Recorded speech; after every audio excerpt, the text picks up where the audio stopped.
Le soleil de l'après-midi peignait des reflets dorés sur le bureau en acajou où Amélie Dubois était assise, tournant nerveusement le bord effiloché de son cardigan. À 28 ans, elle n'aurait jamais imaginé que sa vie en arriverait à ce moment. Écouter, à travers des cloisons minces, son père négocier avec un étranger l'avenir de leur famille. « S'il vous plaît, monsieur Moreau, juste un peu plus de temps. » La voix de son père se brisa de désespoir. « Le temps n'est pas un luxe que j'offre », vint la réponse froide, profonde et autoritaire.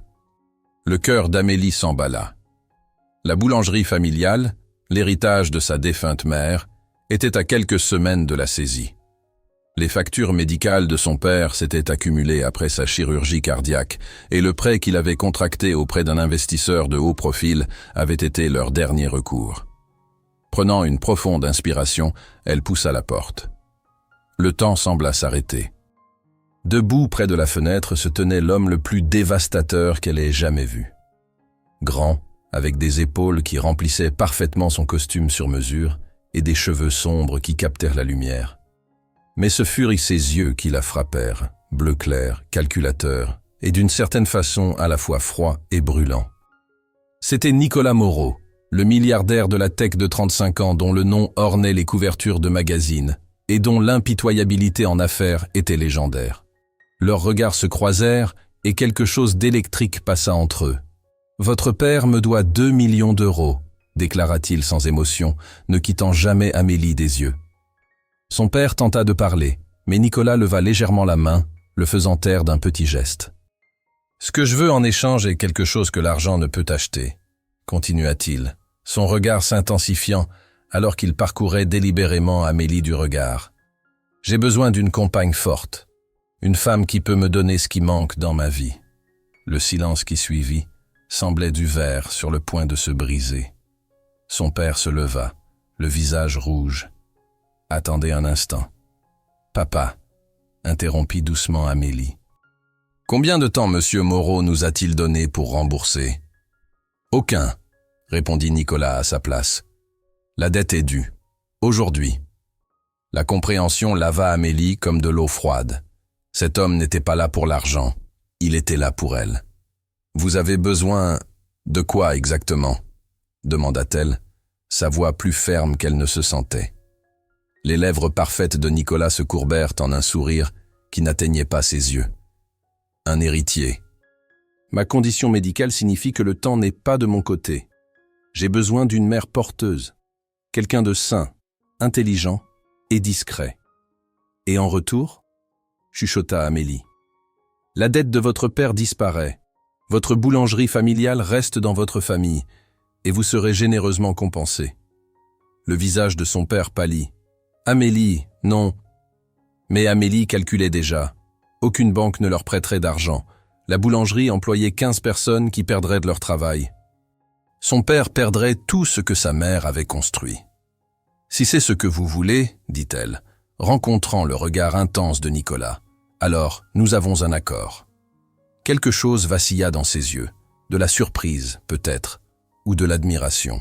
« Ce soir, dit-il, glissant une carte sur la table, vous me rejoindrez pour dîner à cette adresse. Nous discuterons des détails de notre arrangement. » Alors qu'il passait près d'elle vers la porte, son parfum coûteux s'attarda dans l'air. Il s'arrêta brièvement à côté d'elle, si près qu'elle pouvait sentir la chaleur rayonner de son corps.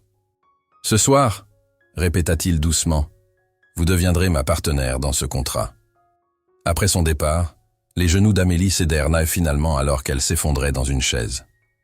À quoi venait-elle d'accepter? Porter l'enfant d'un étranger pour sauver sa famille. Mais Nicolas Moreau n'avait pas semblé être un étranger. Quelque chose dans ses yeux lui avait parlé, quelque chose au-delà de la proposition commerciale froide. Quelque chose qui faisait battre son cœur d'une façon qui n'avait rien à voir avec la peur. Ce soir changerait tout. L'ascension en ascenseur vers la suite Penthouse ressemblait à monter dans un autre monde. Amélie lissa sa simple robe noire, la plus belle chose qu'elle possédait, et essaya de calmer son cœur qui battait la chamade. Le douping annonça son arrivée au dernier étage de l'hôtel le plus exclusif de Lyon. Ses mains tremblèrent légèrement alors qu'elle frappait à la porte de la suite 4501. Quand elle s'ouvrit, Nicolas se tenait devant elle dans une chemise blanche impeccable, les manches retroussées, révélant des avant-bras forts, les boutons du haut défaits, juste assez pour sembler décontracté mais calculé. L'homme d'affaires formel d'avant s'était transformé en quelque chose de plus dangereux, un homme à l'aise dans son pouvoir. « Vous êtes venu, dit-il, sa voix comme du bourbon chaud. « J'ai dit que je le ferais, répliqua Amélie, levant légèrement le menton. La suite était à couper le souffle. Des fenêtres du sol au plafond révélaient le paysage urbain scintillant en dessous, tandis qu'un jazz doux jouait depuis des haut-parleurs cachés. Une table était dressée pour deux, la lumière des bougies dansant sur la fine porcelaine et le cristal. « Du vin ?» offrit Nicolas, versant déjà un liquide rouge riche dans un verre. « Je devrais garder les idées claires pour cette conversation, vous ne pensez pas ?» contra-t-elle. Ses yeux scintillèrent de quelque chose comme du respect. Femme intelligente. Alors qu'ils s'asseyaient l'un en face de l'autre, Amélie trouva sa voix. « Je fais cela pour mon père, juste pour que ce soit clair. » « Vraiment ?» Nicolas prit une gorgée de son vin, l'étudiant par-dessus le bord de son verre. « Je me demande si à la fin de cette soirée, vous aurez d'autres raisons. » Le repas progressa avec une facilité surprenante. Des plats gastronomiques servis par un chef privé qui disparut aussi discrètement qu'il était arrivé. Malgré elle, Amélie trouva Nicolas articulé et intelligent, discutant de tout, de la littérature à la technologie, avec une passion véritable. Après le dîner, il la conduisit au salon, où des documents légaux attendaient sur une table basse. « Le contrat », expliqua-t-il, s'asseyant à côté d'elle sur le canapé. Assez près pour qu'elle sente à nouveau son parfum. Tout est décrit, les procédures médicales, la compensation, les termes de confidentialité. Amélie commença à lire attentivement, très consciente de sa présence à côté d'elle. « Ceci dit que je vivrai dans votre maison pendant la grossesse. À des fins de surveillance médicale, confirma-t-il. Vous ne manqueriez de rien. Ok, après la naissance, vous seriez libre de retourner à votre vie, avec la sécurité financière pour vous et votre père. » L'expression de Nicolas changea, une ombre passant sur ses traits. « J'ai fait des recherches sur votre famille. 3 générations de femmes avec des grossesses sans complications. Votre mère vous a eu naturellement à 40 ans. Vos dossiers médicaux ne montrent aucune préoccupation génétique. » Il fit une pause. « Et quand vous êtes entrée dans cette pièce aujourd'hui, quelque chose m'a dit que vous étiez celle qu'il fallait. Celle pour porter votre enfant, clarifia-t-elle, trouvant soudain difficile de respirer avec lui si proche. Oui. » Ses yeux se posèrent brièvement sur ses lèvres, avant de rencontrer son regard à nouveau. Entre autres choses, peut-être. Amélie se leva brusquement, marchant vers la fenêtre. « Ce n'est que du business, monsieur Moreau. »« Nicolas, corrigea-t-il, la suivant. »« Et laisse juste du business ?» Il se tenait derrière elle maintenant, ne la touchant pas mais assez proche pour qu'elle puisse sentir la chaleur de son corps. Dans le reflet de la fenêtre, leurs yeux se rencontrèrent. « Je vous connais à peine, » chuchota-t-elle. « Alors changeons cela, » répondit-il, la tournant doucement pour lui faire face. « Dites-moi quelque chose de vrai, Amélie.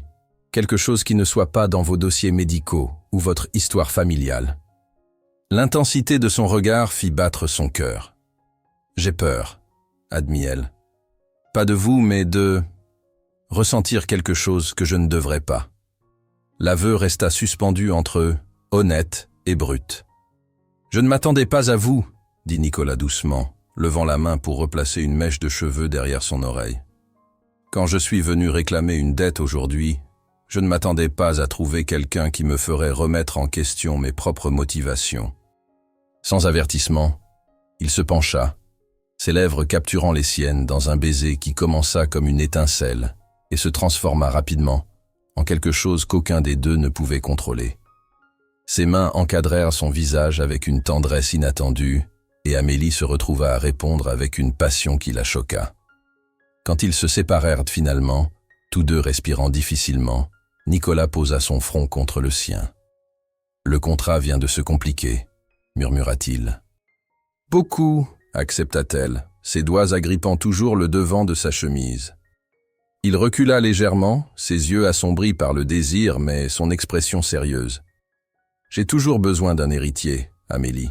Cela n'a pas changé. » « Je sais. » Mais peut-être, dit-il, prenant sa main et la plaçant sur son cœur. Pourrions-nous trouver quelque chose qu'aucun de nous ne cherchait dans le processus?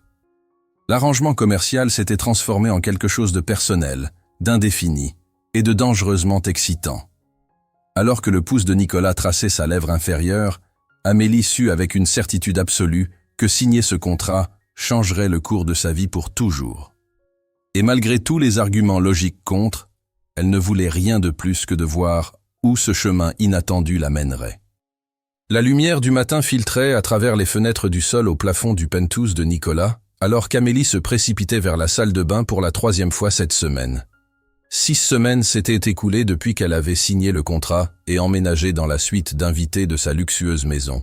6 semaines de rendez-vous médicaux, de repas soigneusement préparés et d'une tension indéniable qui se construisait entre eux à chaque regard partagé, chaque contact accidentel. Elle aspergea son visage d'eau froide, essayant de calmer son estomac qui se retournait. La nausée avait commencé subtilement au début, une légère quête matinale qu'elle avait attribuée aux nerfs. Mais maintenant, alors qu'elle s'agrippait au comptoir de marbre, une possibilité différente prit racine dans son esprit. Mademoiselle Dubois, Madame Chen, la gouvernante qui vivait sur place de Nicolas, frappa doucement à la porte. Monsieur Moreau m'a demandé de vérifier si vous alliez bien. Vous avez manqué le petit déjeuner. Je vais bien, cria Amélie, bien que son reflet pâle argumente le contraire. J'ai juste besoin d'1 minute. Quand elle sortit finalement de la salle de bain, elle trouva une tasse de thé au gingembre qui l'attendait, la réponse attentionnée de Nicolas à ses matinées récentes. Le petit geste la toucha de façon qu'elle n'avait pas attendue quand elle avait d'abord accepté cet arrangement. Tout au long de la journée, Amélie se trouva distraite, sa main dérivant souvent vers son estomac. Pendant leur déjeuner hebdomadaire de vérification, une tradition que Nicolas avait insisté pour surveiller le processus, elle le surprit à la regarder avec une préoccupation inhabituelle. « Vous avez à peine touché votre salade », observa-t-il, posant sa fourchette. Ils étaient assis dans sa salle à manger privée surplombant la ville, l'espace intime malgré sa grandeur. « Je n'ai pas eu beaucoup d'appétit récemment », admit-elle. Quelque chose vacilla dans ses yeux. « Devrions-nous appeler le docteur Patel ?»« Non, c'est... » Amélie hésita. « En fait, j'ai voulu vous demander quelque chose. » Nicolas se pencha en avant, lui donnant toute son attention. N'importe quoi. « Pourquoi m'avez-vous vraiment choisi ?» La question la tracassait depuis des semaines. Il doit y avoir des milliers de femmes plus qualifiées pour être mères porteuses. Son expression s'adoucit d'une façon qu'elle n'avait entrevue que dans de rares moments non gardés.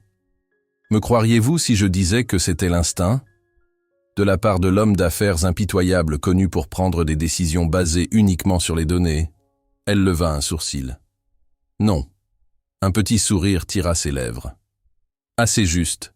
Il prit une gorgée d'eau, semblant rassembler ses pensées. Quand j'ai recherché la situation financière de votre famille, j'ai découvert quelque chose d'intéressant.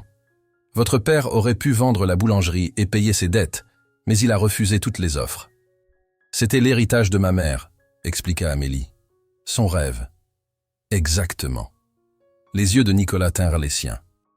Et quand j'ai vu comment vous êtes intervenu après sa mort, reportant vos propres plans, travaillant 18 heures par jour pour la maintenir à flot, j'ai reconnu quelque chose que je respecte. La loyauté, la détermination, le cœur. Ces mots réchauffèrent quelque chose en elle. Donc c'était une décision commerciale après tout. Peut-être au début, reconnut-il. Mais ensuite, vous êtes entré dans cette pièce, m'avez regardé directement dans les yeux. Et j'ai... Il s'interrompit, semblant presque surpris par lui-même. J'ai quoi ? L'encouragea-t-elle doucement.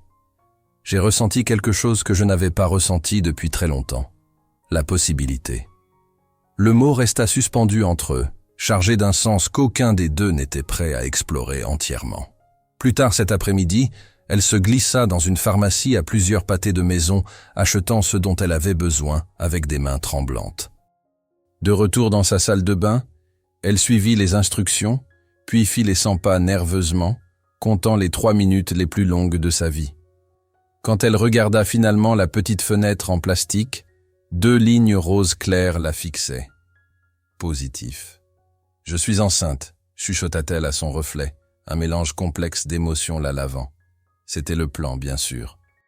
La procédure d'insémination artificielle avait été clinique, impersonnelle, rien comme les baisers passionnés et les caresses attardées qu'elle et Nicolas avaient partagées dans des moments de faiblesse au cours des dernières semaines.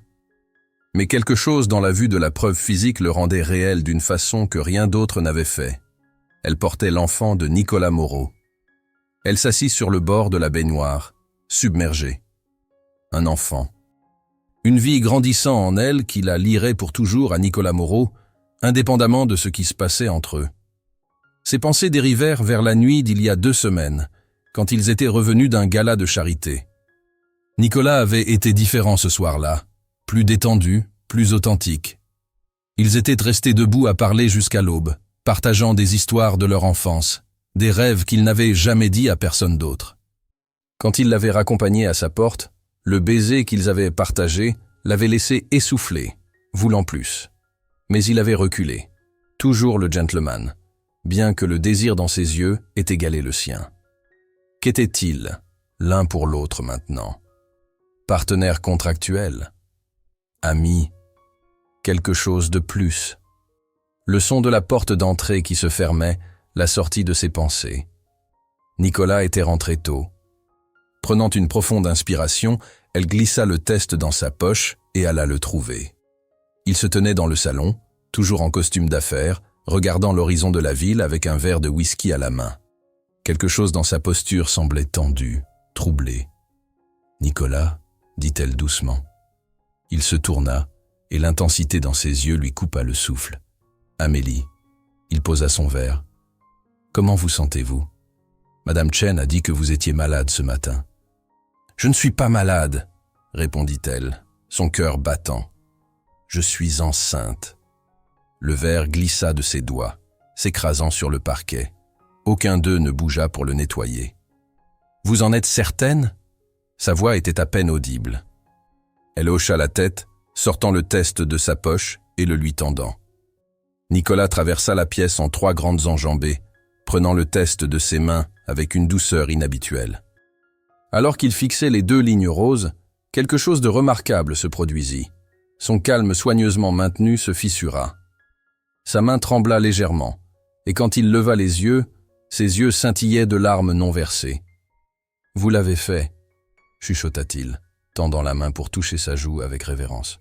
« Vous me donnez ce que je pensais impossible. » La vulnérabilité dans son expression l'étonna. Ce n'était pas l'homme d'affaires calculateur qui avait proposé leur arrangement. C'était un homme dont le souhait le plus profond se réalisait devant ses yeux.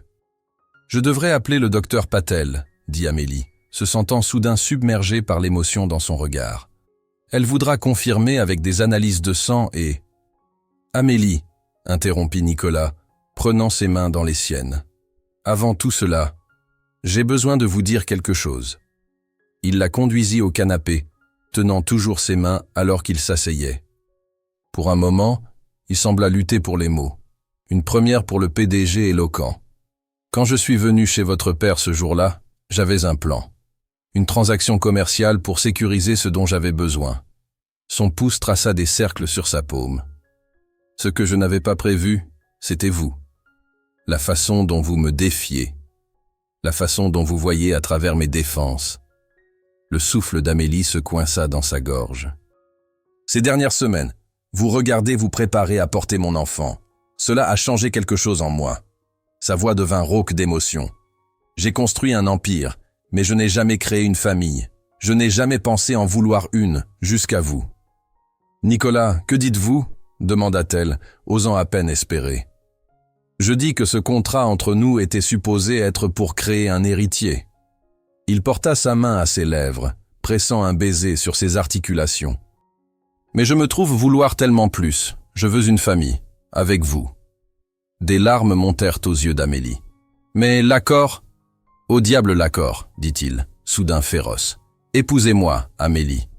Pas pour l'enfant, pas pour le contrat, mais parce que je tombe amoureux de vous, parce que je veux me réveiller à côté de vous chaque matin, contrat ou pas contrat. » Les mots restèrent suspendus dans l'air entre eux, honnêtes et bruts et terrifiants. « C'est insensé » chuchota-t-elle. Nous nous connaissons à peine. Et pourtant j'en sais assez, contra-t-il, tendant la main pour encadrer son visage. Je sais que quand vous souriez, cela commence dans vos yeux avant d'atteindre vos lèvres. Je sais que vous fredonnez des chansons des Beatles quand vous pensez que personne n'écoute. Je sais que vous êtes la femme la plus forte et la plus compatissante que j'ai jamais rencontrée. Une larme glissa sur sa joue. Et qu'en est-il après la naissance du bébé? Quand j'aurai rempli ma part du marché? Il n'y a plus de marché, dit Nicolas, essuyant sa larme avec son pouce. Il n'y a que nous, un homme et une femme, et la vie que nous pourrions construire ensemble. Elle hésita, des années de prudence pratique luttant contre les sentiments qui avaient grandi, malgré ses meilleurs efforts pour garder les choses professionnelles. Qu'en est-il de vos affaires? Votre conseil? Ils penseront que je vous ai piégé, que c'était mon plan depuis le début. Les yeux de Nicolas s'assombrirent de détermination. Qu'ils pensent ce qu'ils veulent. J'ai passé toute ma vie à construire une fortune, prenant des décisions qui plairaient aux actionnaires et aux investisseurs. Pour une fois, je choisis quelque chose qui compte plus que l'argent ou le pouvoir. Il se leva brusquement, l'attirant avec lui, ses mains encadrant son visage. Je n'ai jamais cru au coup de foudre, Amélie. Mais je crois à reconnaître quand quelqu'un entre dans votre vie et change tout. Quand le monde fait soudain plus de sens avec eux dedans. Sa sincérité était indéniable. Ce n'était pas une stratégie commerciale ou un mouvement calculé. C'était Nicolas Moreau, l'homme derrière l'Empire, mettant son cœur à nu. « Oui », dit Amélie, le mot s'échappant de ses lèvres avant que son esprit ne puisse rattraper. « Oui, je vous épouserai. » Le sourire qui illumina le visage de Nicolas était aveuglant dans sa joie. Il la tira dans ses bras, la tenant comme si elle était la chose la plus précieuse au monde. « Je vous promets, » chuchota-t-il contre ses cheveux. « Je passerai chaque jour à m'assurer que vous ne regrettez jamais cette décision. » Alors que ses lèvres trouvèrent les siennes dans un baiser qui donnait l'impression de rentrer à la maison, Amélie réalisa que ce qui avait commencé comme un marché désespéré pour sauver sa famille s'était d'une façon ou d'une autre transformé en une chance du genre d'amour qu'elle n'avait jamais osé rêver. En elle, une nouvelle vie grandissait déjà, l'incarnation physique d'un contrat qui avait évolué en quelque chose de bien plus précieux, une promesse d'amour. Plus tard ce soir-là, alors qu'ils gisaient ensemble sur son canapé, sa main reposant protectivement sur son ventre encore plat, Amélie pensa à combien avait changé en seulement 6 semaines. Elle était entrée dans sa vie comme une solution à son problème, et d'une façon ou d'une autre, ils étaient devenus la réponse aux souhaits non exprimés de l'autre. « À quoi pensez-vous » murmura Nicolas, pressant un baiser sur sa tempe. « Que la vie ne se déroule jamais comme on s'y attend » répondit-elle honnêtement. « Il y a 6 semaines, j'essayais juste de sauver la boulangerie de mon père. Et maintenant ?» Elle se tourna dans ses bras pour lui faire face. « Maintenant, je porte votre enfant et j'accepte d'épouser un homme que je connaissais à peine il y a 1 mois et demi.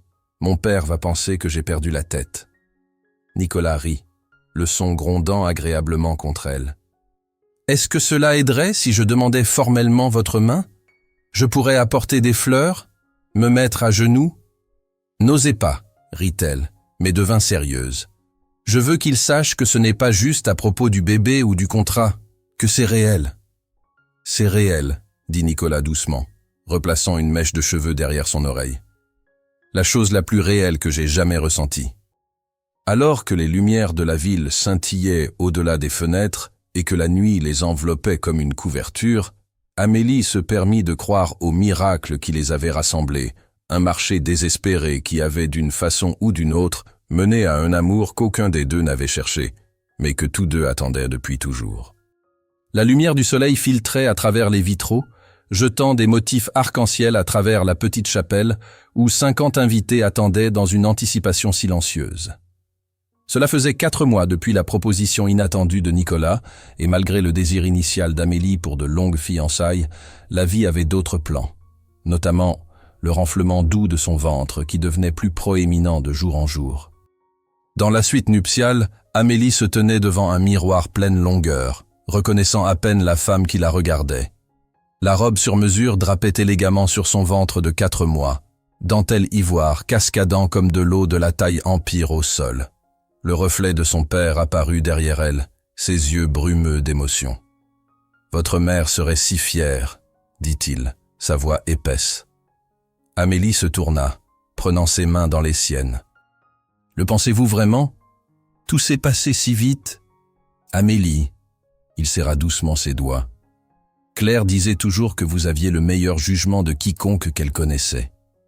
Si vous aimez cet homme, c'est suffisant pour moi. » Le voyage vers ce moment n'avait pas été simple.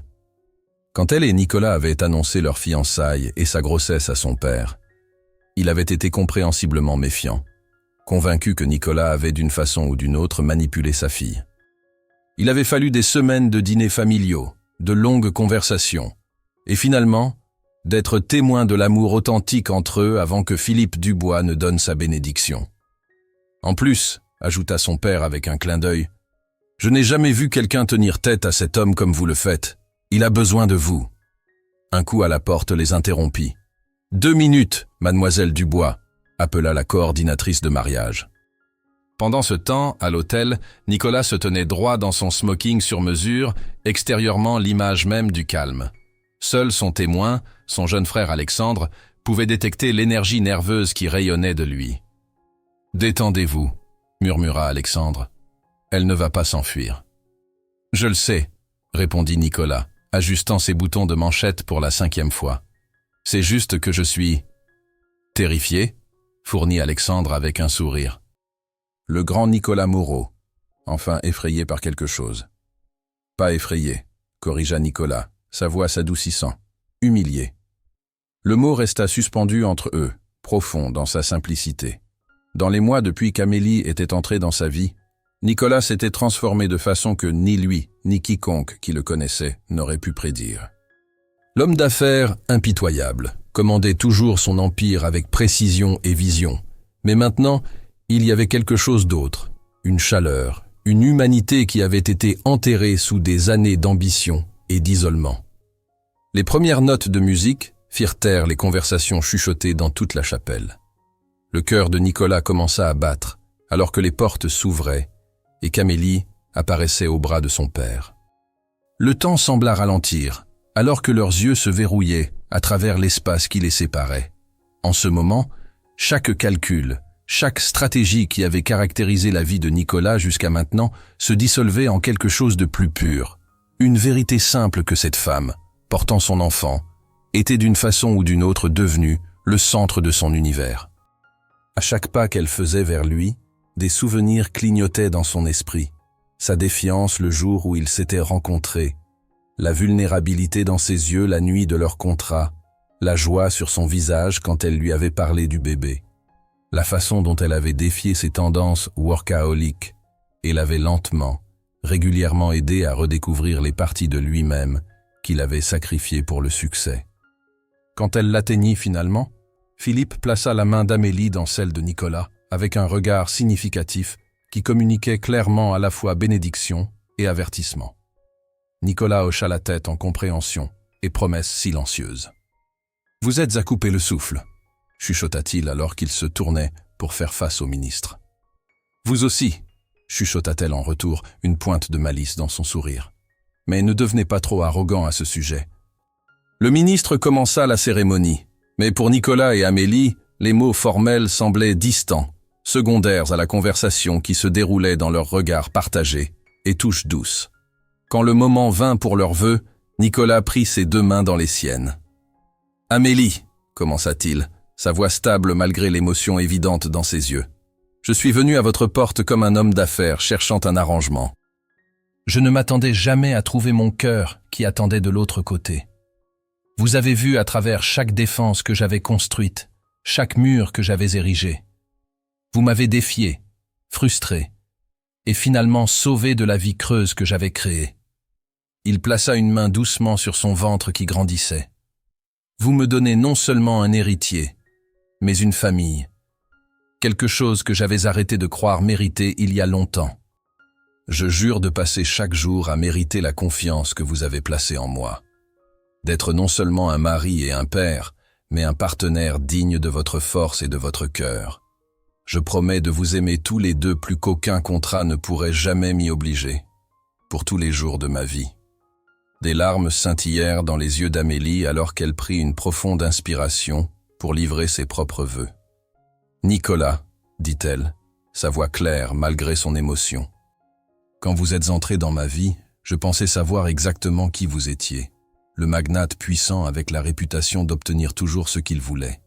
Je n'aurais jamais imaginé que vous deviendriez l'homme que je voulais, l'homme dont j'avais besoin. Un petit sourire joua sur ses lèvres. Notre début était peu conventionnel, c'est le moins qu'on puisse dire. Mais dans ces mois ensemble, j'ai découvert l'homme derrière l'empire, un homme d'honneur, de tendresse inattendue, de profonde capacité d'amour. Je promets de continuer à vous défier quand vous en avez besoin, de vous soutenir quand vous faiblirez, et de vous aimer à travers tout ce que la vie nous apporte.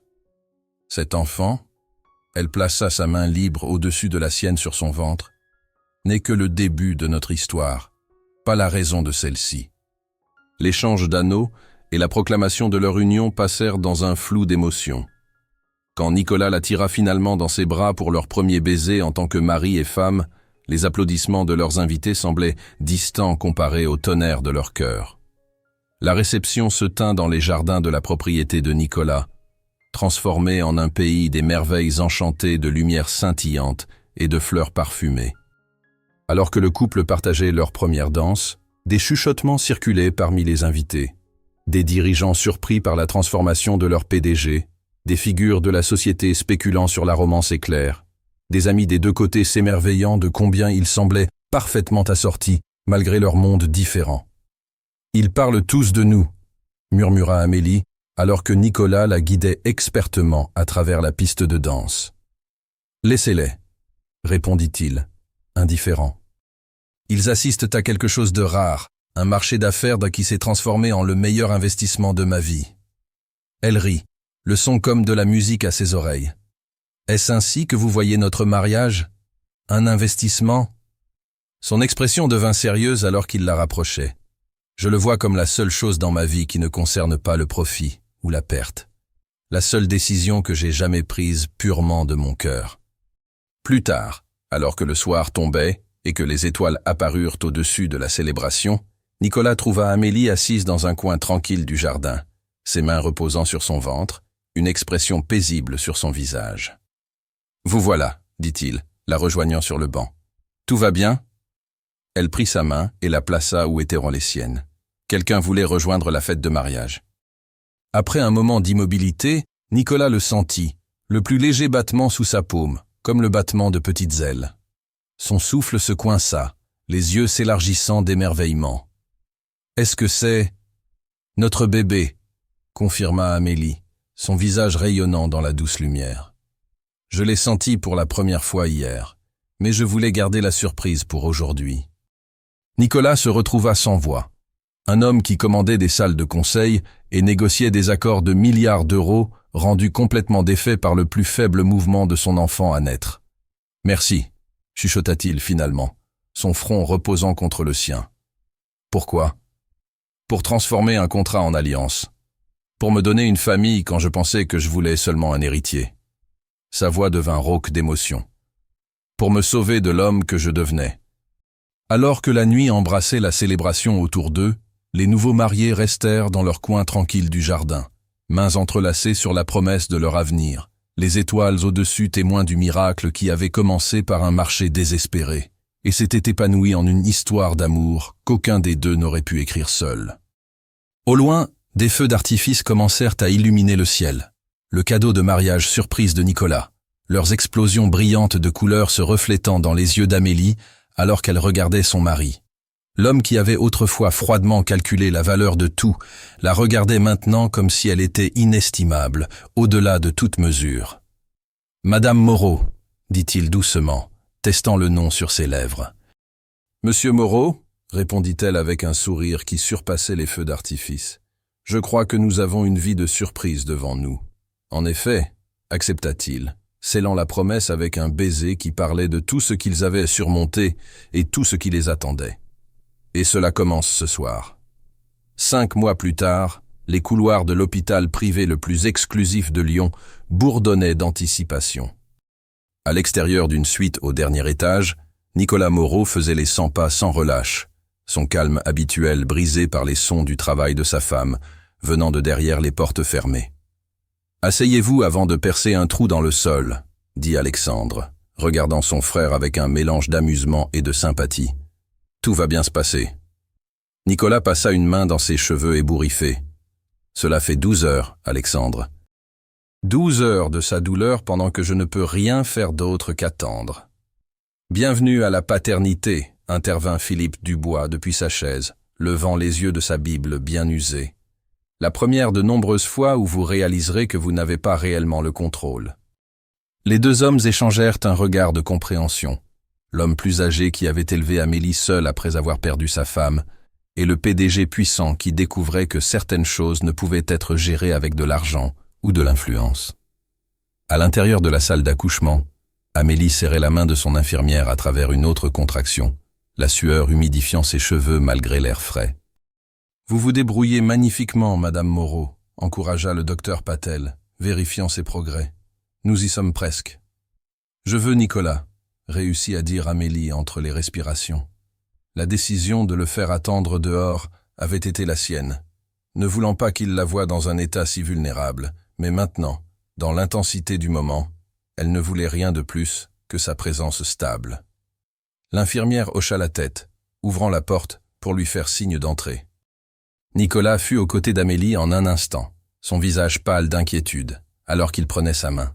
« Je suis là, » dit-il, pressant ses lèvres sur son front. « Je suis juste là. »« Je ne peux pas faire ça, » chuchota-t-elle, les larmes se mêlant à la sueur. « Cela fait trop mal. »« Regardez-moi, » dit Nicolas fermement, ses yeux bleus se verrouillant avec les siens. « Vous, Amélie Moreau, êtes la personne la plus forte que j'ai jamais connue. Vous avez sauvé l'entreprise familiale. Vous m'avez tenu tête quand personne d'autre ne le ferait. Vous pouvez absolument faire cela. » Sa confiance coula en elle, comme de la force, et quand la contraction suivante vint, elle canalisa chaque once de détermination qu'elle possédait. 30 minutes plus tard, la pièce se remplit du son puissant du premier cri d'un nouveau-né. Le docteur Patel arborait un large sourire alors qu'elle soulevait le nourrisson qui gigotait. « Félicitations », annonça-t-elle. « Vous avez un magnifique petit garçon. » Le temps sembla suspendu alors que le petit paquet fut placé sur la poitrine d'Amélie. À travers les larmes de joie et d'épuisement, elle regarda leur fils, rose, aux cheveux sombres, et parfait en tout point. « Bonjour », chuchota-t-elle, sa voix remplie d'émerveillement. « Nous vous attendions. » Nicolas se tenait figé à côté d'eux, submergé par la vue de sa femme et de son enfant. Toute sa vie, il avait poursuivi le succès, le pouvoir, l'héritage, des concepts abstraits qu'il avait poussés sans relâche vers l'avant. Mais maintenant, regardant cette nouvelle vie miraculeuse qu'ils avaient créée ensemble, il comprit ce qui comptait vraiment pour la première fois. « Voulez-vous le tenir ?» demanda doucement Amélie, reconnaissant l'émotion dans ses yeux. Avec des mains tremblantes, Nicolas accepta son fils, le berçant avec une douceur que peu auraient cru qu'il en était capable. Les minuscules doigts du bébé s'enroulèrent autour d'un des siens, et quelque chose de profond bougea dans l'âme de Nicolas. Une protection féroce, un amour si pur et inconditionnel qu'il lui coupa le souffle. « Il est parfait », réussit à dire Nicolas, sa voix épaisse d'émotion. Tout comme sa mère. Plus tard, alors que le crépuscule baignait la suite privée de lumière dorée, la nouvelle famille reçut ses premiers visiteurs. Philippe entra tranquillement, ses yeux se remplissant immédiatement de larmes à la vue de son petit-fils. « Il a le menton de Claire », observa-t-il, se référant à la mère d'Amélie. « Regardez cette petite faussette. » Alexandre suivit, portant un ours en peluche énorme, presque aussi grand que lui. « Pour mon neveu », annonça-t-il avec un sourire. « Le nouveau est déjà plus important, Moreau. »« Avez-vous décidé d'un nom ?» demanda Philippe, acceptant soigneusement le bébé quand Amélie l'offrit. Nicolas et Amélie échangèrent un regard significatif. Ils avaient rediscuté d'innombrables options au cours des derniers mois, mais avaient dégardé leur choix final privé. « Antoine-Philippe Moreau », annonça Nicolas, sa main reposant sur l'épaule d'Amélie. D'après le constructeur biblique de Nouveau Commencement, est l'homme qui a élevé la femme la plus forte que je connaisse. Philippe leva les yeux surpris, visiblement ému. « Je suis honoré », dit-il simplement. son attention retournant au minuscule visage qui portait maintenant son nom. Alors que le soir s'approfondissait en nuit et que leurs visiteurs partirent, Nicolas s'assit à côté d'Amélie sur le lit d'hôpital, Antoine dormant paisiblement dans ses bras. « Je n'ai jamais pensé pouvoir ressentir cela », admit Nicolas, traçant doucement les traits délicats de son fils, comme si mon cœur marchait à l'extérieur de mon corps. « Terrifiant, n'est-ce pas ?» demanda Amélie avec un sourire fatigué. « D'aimer quelqu'un autant ? Complètement. » Il pressa un baiser sur sa tempe. « Et pourtant, je ne l'échangerais pour rien. » Un silence confortable s'installa entre eux, brisé seulement par la respiration douce d'Antoine. « Pensez-vous parfois à comment nous avons commencé ?» demanda finalement Amélie. « Le contrat, l'arrangement ?»« Parfois, » admit Nicolas. « Mais pas avec regret. Comment le pourrais-je, quand cela nous a menés ici ?» Elle bougea légèrement pour rencontrer son regard. « Vous êtes venu chez mon père chercher un héritier à votre empire. Et j'ai trouvé quelque chose de bien plus précieux à la place. » Il sourit, l'expression transformant son visage habituellement sérieux. « Une famille. Un foyer. Un amour que je n'ai jamais cru exister en dehors de la fiction. Votre conseil d'administration pense toujours que je vous ai piégé, dit-elle avec une pointe de sa franchise caractéristique. Plusieurs des associés commerciaux de Nicolas avaient rendu leur scepticisme sur la romance éclair abondamment clair. « Laissez-les, » répondit Nicolas, indifférent. « Avec le temps, ils verront ce que j'ai vu, que vous m'avez rendu non seulement plus heureux, mais meilleur. Un meilleur leader, un meilleur homme. » Il prit soigneusement Antoine de ses bras, lui permettant de se reposer. « Vous devriez dormir. Vous avez fait quelque chose de miraculeux aujourd'hui. » Alors qu'Amélie s'endormait, Nicolas se dirigea vers la fenêtre avec son fils serré contre sa poitrine. La ville s'étendait en dessous d'eux, les lumières scintillant contre le ciel nocturne. La même ville où il avait construit son empire commercial, fait et défait des fortunes, gagné sa réputation de visionnaire impitoyable. « Votre mère m'a sauvé », chuchota-t-il au nourrisson endormi. « J'avais tout et rien avant qu'elle n'entre dans ma vie. Tout le succès du monde et personne avec qui le partager. Tout le pouvoir que quiconque pourrait vouloir et aucun but qui en soit digne. » Et Antoine bougea légèrement, sa petite main fléchissant contre la chemise de Nicolas. « Je vous promets ceci, » continua Nicolas, sa voix stable de conviction. « L'héritage Moreau sera plus que des bâtiments et des comptes en banque. Ce sera l'amour, l'intégrité, la compassion, toutes les choses que votre mère m'a appris à valoriser à nouveau. » Depuis le lit, Amélie regardait à travers des yeux mi-clos, son cœur si plein qu'il faisait presque mal.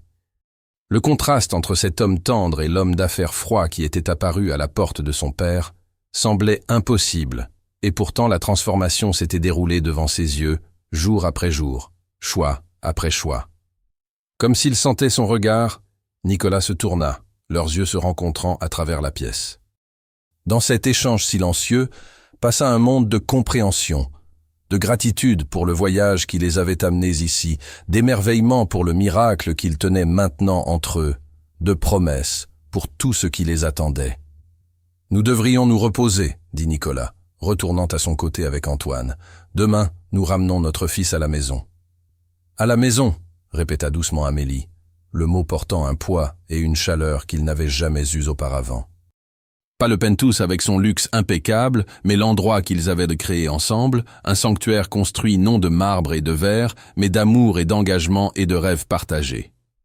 Alors que la nouvelle famille s'endormait, enveloppée dans la présence de l'autre, le contrat qui avait autrefois défini leur relation n'existait que comme un souvenir distant, un point de départ sur un chemin qu'aucun n'aurait pu prévoir, menant à une destination plus belle qu'aucun n'aurait osé imaginer. Mais 3 ans plus tard, la lumière dorée de l'après-midi se répandait à travers les baies vitrées de la propriété des Moreau dans les Hamptons, illuminant le salon où Antoine, maintenant un énergique petit garçon de 3 ans avec les yeux de son père et le sourire faussette de sa mère, construisait une tour impressionnamment complexe de blocs. « Plus haut, papa, plus haut !» exigea-t-il, son petit visage sérieux de concentration. Nicolas, assis en tailleur sur le sol en vêtements décontractés qui auraient de choquer ses associés commerciaux, plaça soigneusement un autre bloc sur la structure précaire. Le Nicolas Moreau d'il y a 3 ans, perpétuellement en costume, perpétuellement sévère, aurait été méconnaissable dans ce père détendu qui passait les dimanches après-midi sur le sol avec son fils. « Si elle va plus haut, elle va tomber », avertit Nicolas avec une gravité simulée. « Non, elle ne tombera pas », insista Antoine avec la confiance inébranlable d'un enfant. « Tu peux tout construire. » Depuis le seuil, Amélie regardait la scène avec une joie tranquille, une main reposant sur son ventre à nouveau arrondi. À 7 mois de grossesse avec leur fille, elle rayonnait d'un contentement qui la rendait plus belle que jamais. « Votre fils a votre optimisme têtu », remarqua Nicolas, repérant Amélie dans l'embrasure de la porte. « Et la détermination de son père », Rose contra-t-elle, les rejoignant sur le sol avec des mouvements prudents. « Qu'est-ce que nous construisons aujourd'hui ?»« Un château pour la princesse », expliqua sérieusement Antoine, pointant vers le ventre d'Amélie, pour quand elle sortira. Nicolas et Amélie échangèrent un regard chaleureux par-dessus la tête de leur fils. Le voyage vers cette deuxième grossesse avait été intentionnel, joyeux, rien comme l'arrangement clinique qui avait commencé leur histoire. Cet enfant avait été conçu dans l'amour, planifié et célébré dès le moment où ils avaient décidé d'agrandir leur famille. « C'est très attentionné de ta part », dit Amélie à Antoine, ébouriffant ses cheveux sombres. « Je suis sûr que ta sœur l'adorera. » La tranquillité domestique du moment démentait les changements significatifs que les 3 dernières années avaient apportés. Nicolas dirigeait toujours son empire commercial avec un éclat caractéristique, mais avec une philosophie transformée qui avait surpris le monde des affaires. Moreau Entreprises affichait maintenant des politiques de congé familial leaders dans l'industrie, des fondations caritatives qui avaient un impact significatif plutôt qu'une simple bonne publicité, et une culture d'entreprise qui valorisait l'humanité aux côtés de la rentabilité. La boulangerie qui avait autrefois été le centre du monde d'Amélie prospérait toujours sous la direction de son père, bien qu'elle y rende maintenant visite en tant que propriétaire bien-aimée plutôt qu'en tant qu'exploitante quotidienne. Au lieu de cela, elle avait canalisé son sens des affaires dans l'établissement d'un réseau de centres communautaires fournissant des ressources aux familles en difficulté, inspirée par les défis que sa propre famille avait affrontés avant que Nicolas n'entre. Dans leur vie, la sonnette retentit, interrompant leur moment familial. « Ce doit être grand-papa et oncle Alexandre », dit Nicolas, soulevant Antoine dans ses bras en se levant. « Es-tu prêt pour notre dîner du dimanche ?» Antoine hocha la tête avec enthousiasme, se tortillant déjà pour être reposé afin de pouvoir courir saluer ses personnes préférées. Ces rassemblements du dimanche étaient devenus une tradition sacrée, un moment où les téléphones étaient silencieux, les affaires oubliées et les liens familiaux renforcés. Ce qui avait commencé de façon maladroite, avec Philippe encore quelque peu méfiant envers son gendre et Alexandre peu habitué à la dynamique familiale après des années de distance émotionnelle de son frère, avait évolué vers une chaleur et une connexion véritable. Alors que Nicolas aidait Amélie à se lever, il l'attira près de lui un moment, sa main s'étalant protectivement sur son ventre. « T'ai-je dit aujourd'hui comme tu es belle ?» murmura-t-il contre ses cheveux. « Seulement 2 fois !» le taquina-t-elle, levant son visage pour son baiser. « Tu baisses de niveau, monsieur Moreau. »« Une négligence que j'entends corriger immédiatement, madame Moreau, » répondit-il, sa voix gardant toujours cette pointe d'intensité qui ne manquait jamais d'envoyer de la chaleur à travers elle.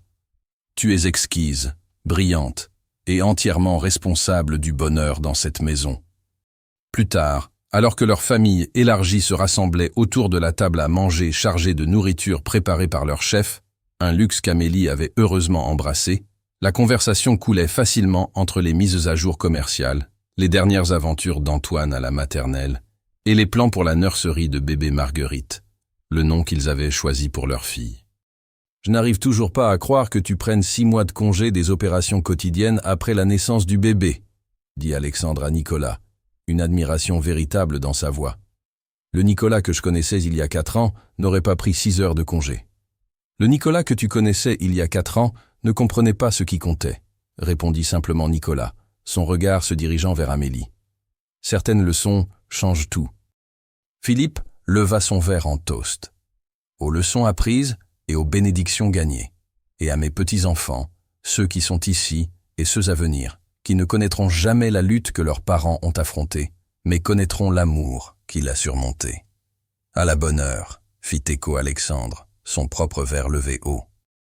Après le dîner, alors que Philippe divertissait Antoine avec des histoires et qu'Alexandre aidait le personnel à débarrasser la table, un autre changement, le jeune Moreau autrefois privilégié, comprenant maintenant la valeur de la contribution, Nicolas conduisit Amélie sur la terrasse, surplombant l'océan. Le soleil couchant peignait le ciel dans des oranges et des roses brillants, les vagues roulant doucement contre la plage privée en dessous. C'était loin du petit appartement au-dessus de la boulangerie où Amélie avait vécu avant que Nicolas n'entre dans sa vie. Mais elle avait depuis longtemps cessé de se sentir déplacée dans ce monde de privilèges. Au lieu de cela, elle y avait apporté ses valeurs, adoucissant ses bords, trouvant un but dans ses possibilités. « J'ai quelque chose pour toi », dit Nicolas, cherchant dans sa poche, un gage d'une promesse tenue. Il ouvrit sa paume pour révéler un morceau de papier plié, usé au bord comme s'il était fréquemment manipulé. Perplexe, Amélie le prit et le déplia soigneusement. La reconnaissance apparut immédiatement, le contrat original qu'ils avaient signé 4 ans plus tôt, le document légal clinique qui avait décrit les termes pour la maternité de substitution, la compensation et la confidentialité. Le papier qui les avait réunis pour toutes les mauvaises raisons, menant à tous les bons résultats. « Tu as gardé ceci ?» demanda-t-elle, surprise. Il ne parlait plus jamais du contrat. Il semblait appartenir à une autre vie. « Comme rappel, » expliqua Nicolas, son expression sincère, « de combien j'ai été près de rater ce qui compte vraiment, de comment les meilleures choses de la vie ne peuvent être ni négociées ni achetées. » Il prit le contrat de ses mains et avec une cérémonie délibérée, le déchira en 2, puis en 4, puis encore plus petit, jusqu'à ce qu'il ne soit plus que des confettis emportés par la brise océanique. « Notre fille ne saura jamais rien de ce papier, dit-il, regardant les morceaux se disperser. Elle saura seulement qu'elle était désirée, planifiée, célébrée dès le moment où nous avons décidé de l'accueillir dans notre famille. Le contrat a disparu, seule notre alliance demeure. » Des larmes montèrent aux yeux d'Amélie au geste, symbolique peut-être, mais puissant dans sa finalité. Le début commercial de leur relation vraiment enterré, ne laissant que l'amour qui avait fleuri de son sol improbable. « As-tu jamais des regrets ?» demanda-t-elle, une question qu'elle n'avait pas formulée depuis des années. « D'être venu réclamer la dette de mon père ce jour-là ? D'avoir pris une chance sur quelque chose de si peu conventionnel ?» La réponse de Nicolas vint sans hésitation, ses mains encadrant son visage avec une révérence tendre. « La seule chose que je regrette est d'être venu chercher un héritier quand ce dont j'avais besoin c'était toi. Je pensais que je sécurisais mon héritage à travers un enfant, ne comprenant pas que le véritable héritage ne se construit pas dans les lignées ou les comptes en banque. » Il plaça une main sur son ventre où leur fille grandissait. « Il se construit dans des moments comme celui-ci. Dans l'amour que nous donnons, dans les vies que nous touchons. » « Wow, qui aurait pensé, » moussa Amélie, se penchant dans son étreinte, « que le redoutable Nicolas Moreau deviendrait un tel romantique ? » « Seulement avec toi, » répondit-il, son sourire réchauffant ses yeux d'une façon réservée uniquement pour elle. « Seulement grâce à toi. » Alors que le crépuscule s'approfondissait autour d'eux et que les étoiles commençaient à apparaître dans le ciel qui s'assombrissait, ils restèrent sur la terrasse, enveloppés dans les bras l'un de l'autre. Le magnate impitoyable qui avait découvert son cœur, et la femme courageuse qui avait offert son ventre pour sauver sa famille, mais avait fini par le sauver lui à la place. À l'intérieur, il pouvait entendre le rire ravi d'Antoine alors que son grand-père et son oncle le divertissaient. Le son de la famille et de l'appartenance remplissant les espaces qui avaient autrefois résonné de la solitude de Nicolas. « Nous devrions rentrer, » dit finalement Amélie, bien qu'elle ne fasse aucun mouvement pour quitter le cercle de ses bras. « Dans 1 minute, » murmura Nicolas, ses lèvres trouvant les siennes dans un baiser qui tenait toujours toute la passion de leur début, maintenant approfondie par l'intimité de l'histoire partagée et de la confiance. J'admire encore comment un simple arrangement commercial s'est transformé en la plus grande histoire d'amour de ma vie. Il n'y avait rien de simple là-dedans, lui rappela-t-elle en riant. Mais je ne changerai pas un mot de la façon dont notre histoire a été écrite. Alors qu'ils se tournaient finalement pour rejoindre leur famille à l'intérieur, Nicolas la garda près de lui, ses pas accordés aux siens. L'incarnation physique de la façon dont ils naviguaient maintenant dans la vie ensemble, partenaires dans tous les sens. Le contrat qui les avait autrefois définis s'était littéralement dispersé au vent, remplacé par quelque chose de bien plus contraignant et beau. Une alliance de cœur, une famille construite sur le choix plutôt que l'obligation, et un amour qui avait transformé non seulement leur vie, mais les vies de tous ceux qu'ils touchaient. Dans la nurserie à l'étage, peinte dans des tons doux de lavande et d'argent, une citation encadrée était suspendue au-dessus du berceau attendant bébé Marguerite. Les mots, choisis par Nicolas et calligraphiés à la main par Amélie, résumaient peut-être le mieux le voyage inattendu qui les avait menés ici. Parfois, le mauvais train vous emmène à la bonne gare. Pour Nicolas et Amélie Moreau, ce qui avait commencé comme une transaction calculée, les avait livrés à une destination qu'aucun d'eux n'aurait pu imaginer. Une vie riche de buts, de joie, et d'un amour qui continuait à s'approfondir avec chaque jour qui passait. Alors que la voix excitée d'Antoine les appelait de l'intérieur, ils partagèrent un dernier regard, un regard qui tenait leur passé, célébrait leur présent et anticipait avec joie tous les chapitres encore à écrire dans leur histoire extraordinaire. Fin.